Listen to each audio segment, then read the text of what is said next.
Hello everyone, welcome to the new series of Drishti IAS. I am Ritu and today we are going to discuss an important topic which is Sikkim flood.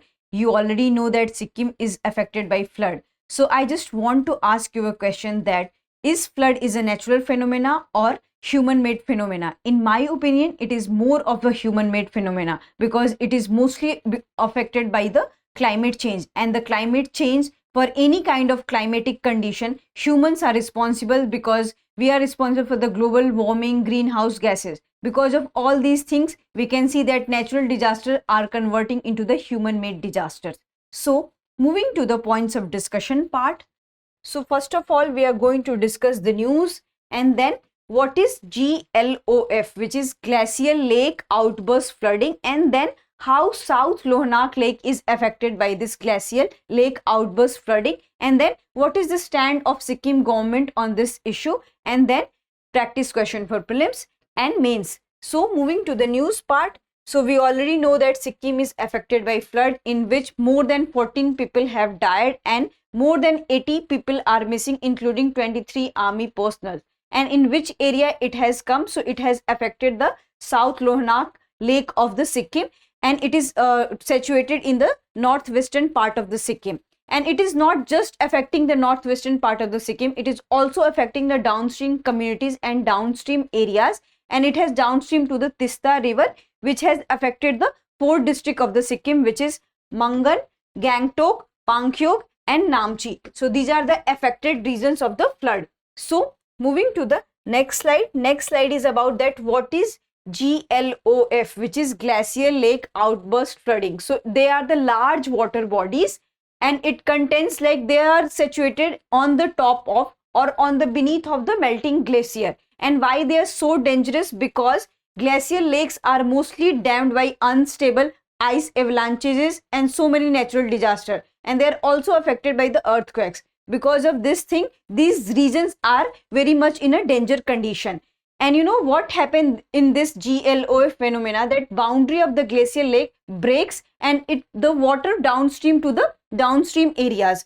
So it is not just affecting the Himalayan region, it has also affected the downstream region of the particular state or of the particular region. So this is the GLOF.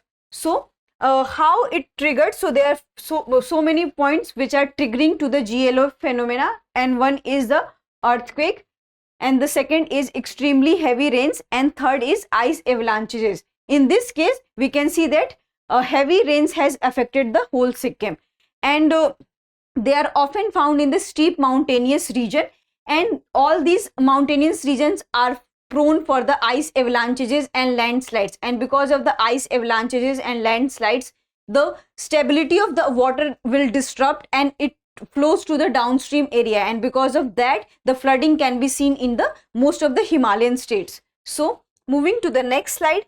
Next slide is about that how South Lhonak Lake has become and affected by this glacial flooding or glacial outburst. So first of all, we will see the location. So we already know that they are part of the Himalayan region and they are located in the Sikkim and northwestern Sikkim area of the state. So here we can see that they are mostly affected by the rising global temperature. I had already discussed that, you know, climate change are the important factor in these kind of the flooding, and the glaciers in Sikkim and Himalayan have been melting since long time. It is not a new phenomenon and it is nothing new that, you know, this kind of things are happening. We have seen things in the Kedarnath also, Tehri area also, the Orly area also. So these kind of things we can see that, you know, it is happening consistently in India.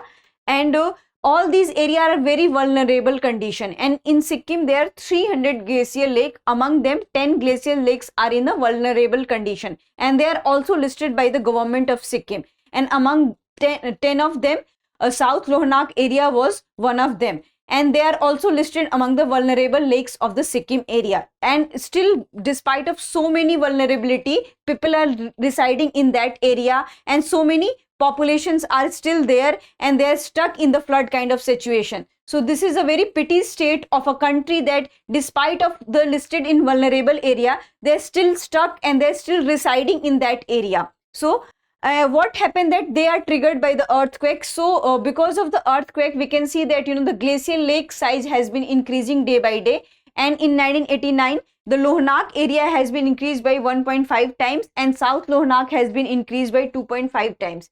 And in 2011 also it has been approximately increased by 70 kilometers.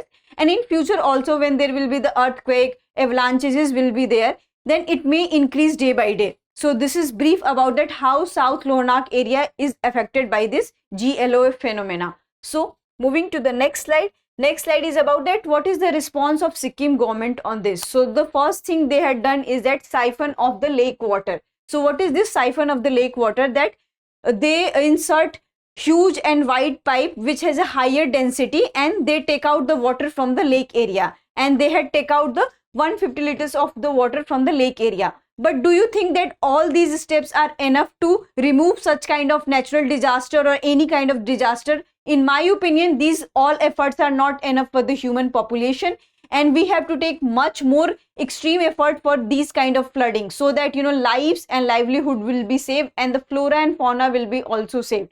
So moving to the practice question for prelims. So the question is, consider the following statement regarding glacial lake outburst flood. And your first statement is, it is sudden release of water from a lake fed by a glacier melt. And your second statement is, they cause large downstream river discharges. And third is, they are generally rapid event lasting hours to days. And here they are asking that you have to find correct statement. So you have to answer this in the comment section. Moving to the mains part. So the mains question is, what is glacial lake outburst flooding and how does it affect the Himalayas? So first what you have to do, that you have to define GLOF phenomena. And you can take example of India also as well as world also. Here we will take example of Ladakh, Jammu and Kashmir, Uttarakhand, Himachal Pradesh. So we can take that how these GLO phenomena is affecting the Himalayan regions of this country. So you have to define that what it is like. It is a large water bodies, and what is the process of GLOF, because ice avalanches reach to the water bodies and destabilize the water things. So that's why all those water flow to the downstream area. So in this way you can explain the process of GLOF. And then coming to that, how does it affect the Himalayas? So why we have chosen this word Himalayas here? Because they are mostly vulnerable to the Himalayan areas. And in India there are 2000 glacial lakes, and among 2000, more than 200 are listed as vulnerable, and they are mostly in the Himalayan regions. So we can say that Himalayan regions are more prone for such GLOF. And what is the stand of government on this? So the first stand, we can see that they are siphoning of the water. They are taking so many apps and so many programs for the flood affected area. But you have to analyze that all those flood watch programs and apps are enough to break this kind of disaster, and we can prevent these kind of disaster, because recently we have seen the Kedarnath crisis, Tehri crisis, the Orly crisis, and now it's Sikkim. So is all those efforts taken by the government of India or various state governments are enough? And what are the people's contribution to prevent such kind of natural disaster? So you have to also highlight such points in your answer. So I hope you like this section. If you have any queries related to this session, kindly ask in the comment section. Thank you.